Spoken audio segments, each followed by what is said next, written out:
All right, welcome back, guys. I not feeling that well. Um, Hopefully, I didn't catch COVID-19. Just feel a lot of fatigue, so I'll do my best to cover today's lecture, um, and then we'll see what happens on Wednesday. Um, just in case if I don't feel well and I don't come live, I already have my lecture posted on my website. Let's go check it out.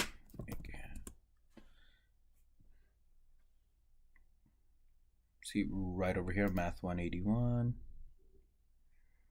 And then limit worksheet and properties of continuous. These two sections that I'll be covering, limits, infinity, these, okay?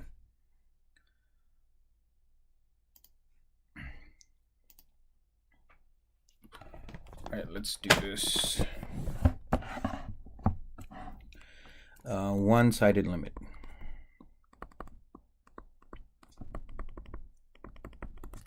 So whenever we looked at a problem, limit as x goes to 3 of, let's say, f of x, and we say f of x kind of look like this function, like that. 1, 2, 3. We want to know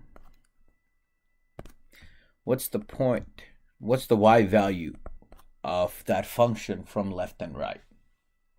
What we're going to look at today is one-sided. Instead of looking both sides, we're going to pick one side, either right or left. If I say limit as x goes to 3 negative of f of x, that means it's from the left.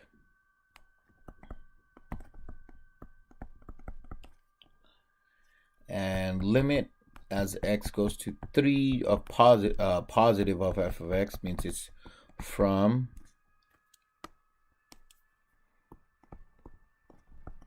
the right.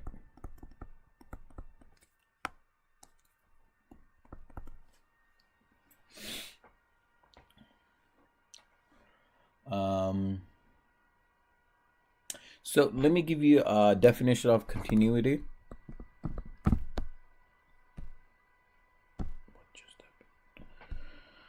All right.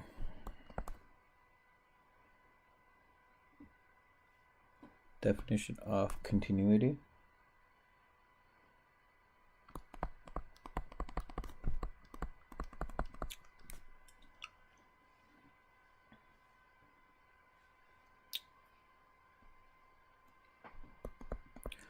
Continuity at a point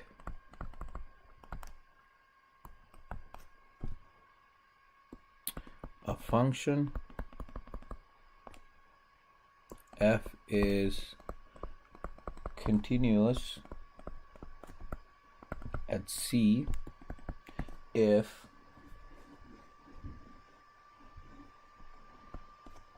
the following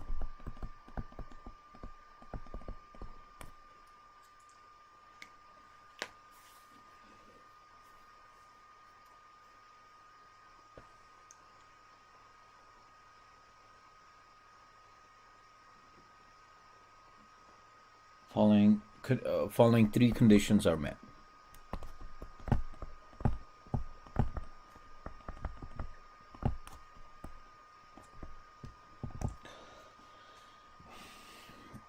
One, f of c is defined. Two, limit as x goes to c, f of x exists. And three, limit as x goes to c, f of x must equal to f of c. They look pretty trivial. So that's what I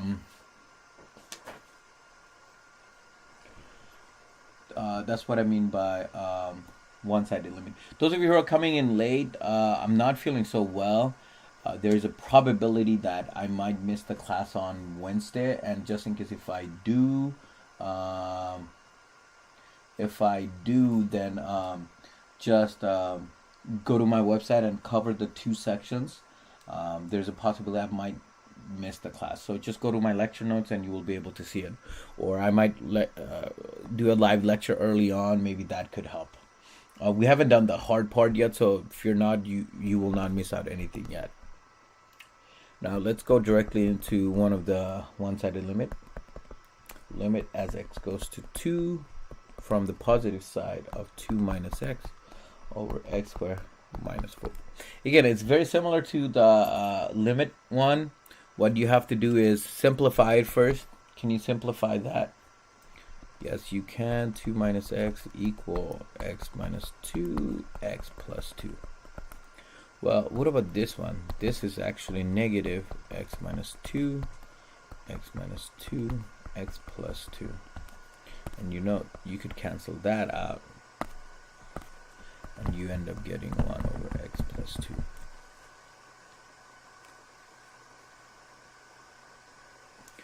Now, can you plug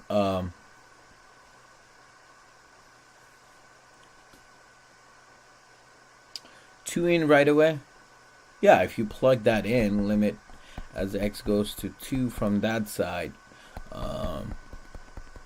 you get what? Negative 1/4. But what is this plus or minus? How does that work? If you take this one and graph it originally, your graph would look like you have a vertical asymptotes at negative 2. Here's the hole right over here, and this is what it looked like. So we're looking at this 2 from the positive side. So it approaches from the right side, it will approach 1/4. That's all. That's literally all we're doing.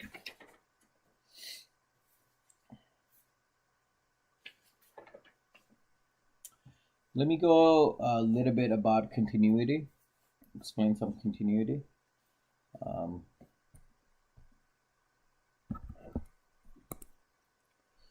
Properties.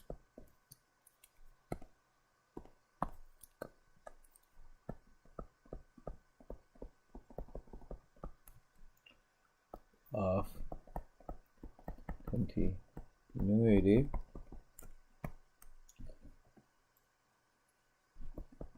if b is a real number and f and g are continuous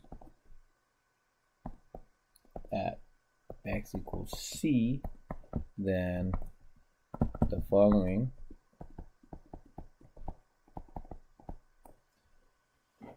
functions are also continuous.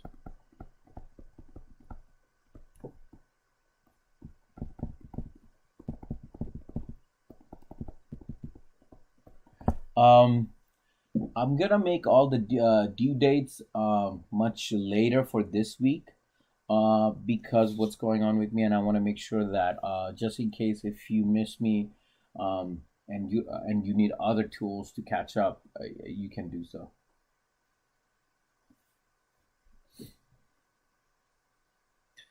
All right. Here's some basic stuff. Scalar, multiple. F is the function. This is the scalar one. To sum or difference.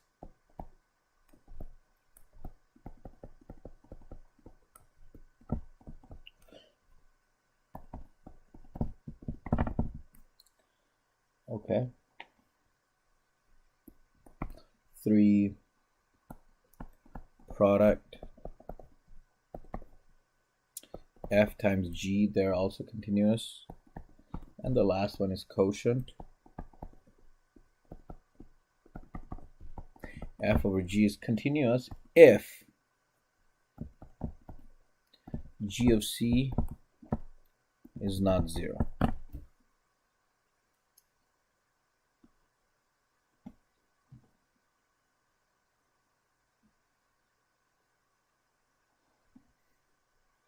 I think so. There, in the book, depends on what version do you have. You could buy the first edition and it costs like $4 or $5. You could use the third edition. It really doesn't matter. You could use any other calculus book, and they're all the same. Um, the only reason I'm asking you to buy the code is it's the online tools. The book, I really don't care. You could use any version of it. All right. The following types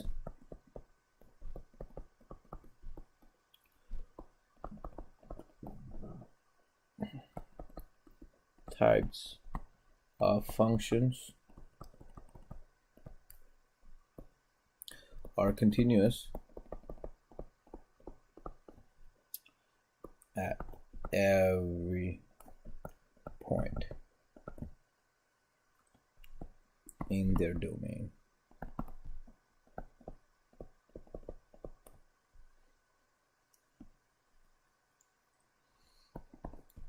Polynomial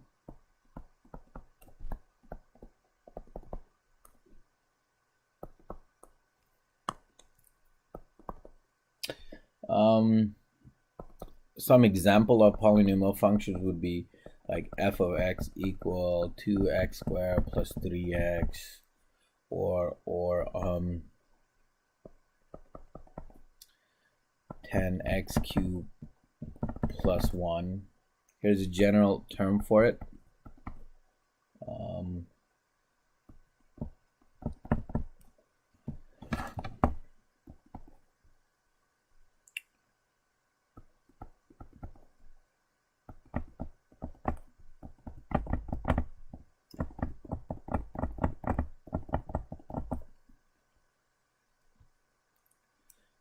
Second one is rational function.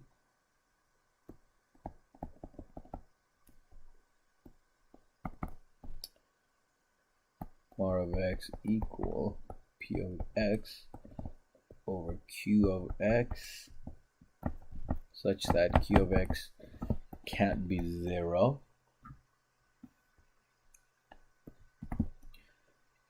Radical function.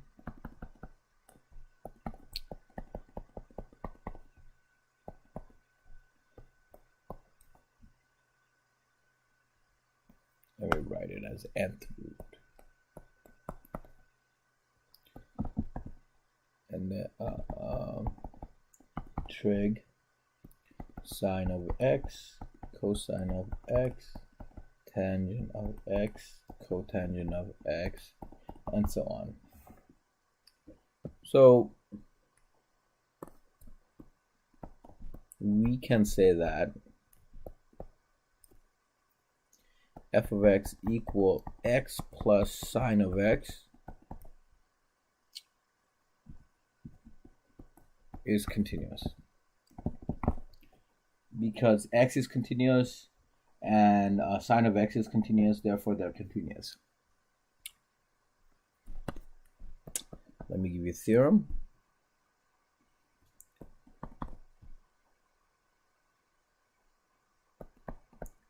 Continuity of a composition function. So if we look at two functions that are continuous, then when you compose and they're continuous at certain points C, and when you compose one with another one, the composed function will be continuous at that point. So let me write it down. If G is continuous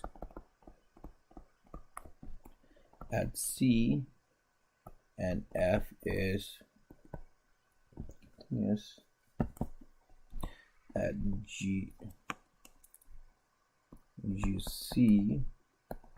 then the composition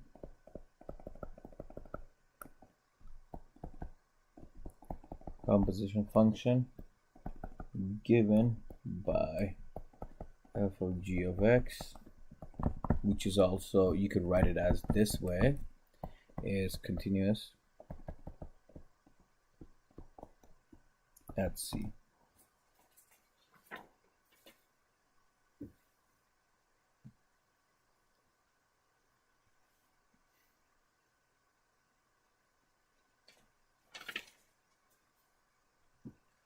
From that, I'm going to give you intermediate value theorem,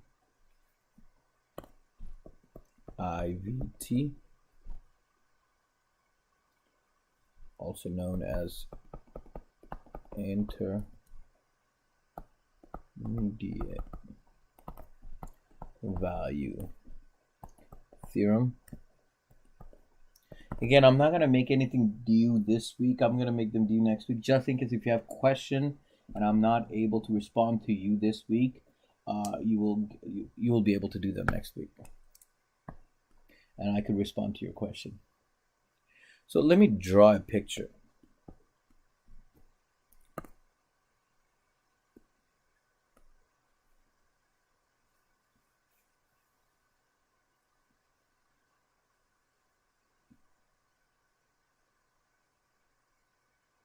The function says that if the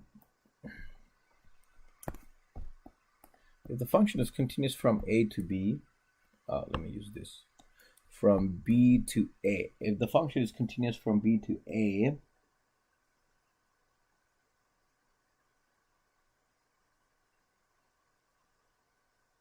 and we look at these 2 points and we said that f of B is not equal f of A, then you could find a number between you can find a number in the y value, in this y value.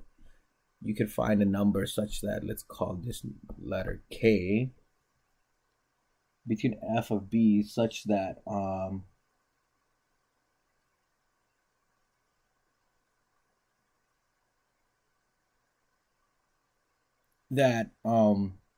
for this K point, you could find a point that's between A and C, I mean A and B, some point in,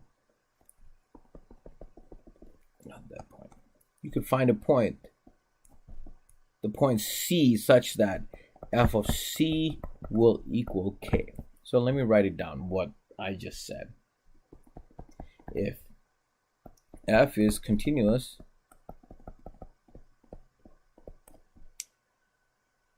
on a closed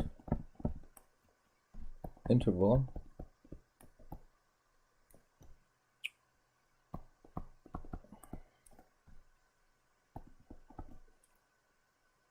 f of A does not equal f of B, and K is any number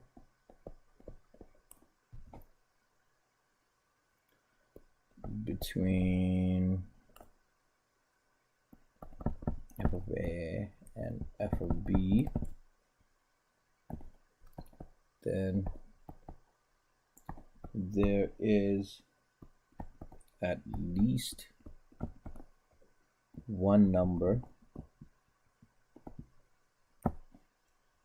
C is in and B such that f of C equals K.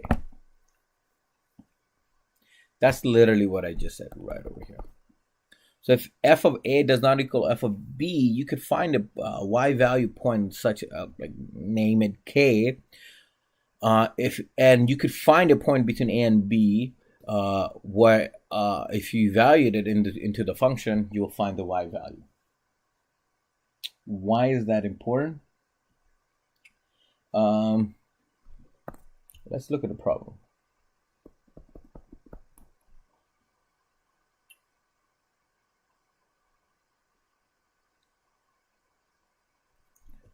So show f of x. Someone just came in late. Again, I'm gonna repeat myself. I'm not feeling that well, and just in case if I don't come back on Wednesday, don't worry. The lectures, it's already posted online. You could download them and check it out from our website. The due dates will be done next week, because if you have any questions, I could answer those questions for you if you email me. If you email me this now, I might miss it out, or I might not be able to answer it right away. So show f of x equal x cubed plus 2x minus 1 has 0 in the interval.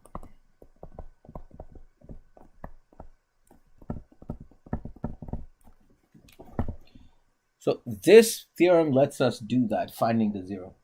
I don't know. I don't want to get the test yet.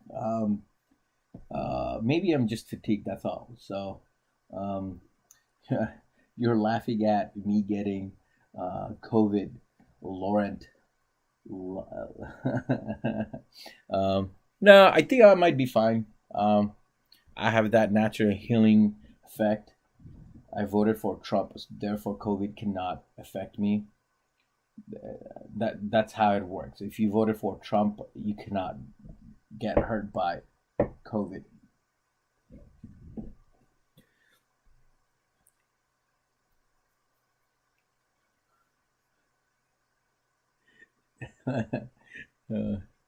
Alrighty then. So let's look at it. How the heck do I find that 0? So let's look at what's f of 0. F of 0 for this function is -1, and f of 1 in this case is going to be what? 2. Boom. Since the y value changes from negative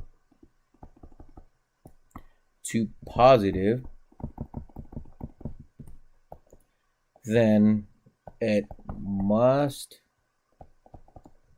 cross the x-axis. And what do we know about finding the 0? When it crosses the x-axis, that means it has 0. So applying IVT to conclude that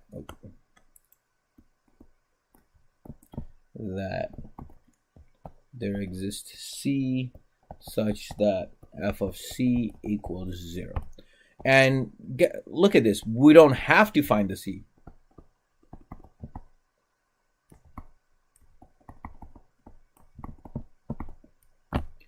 Yet. We find the C later on.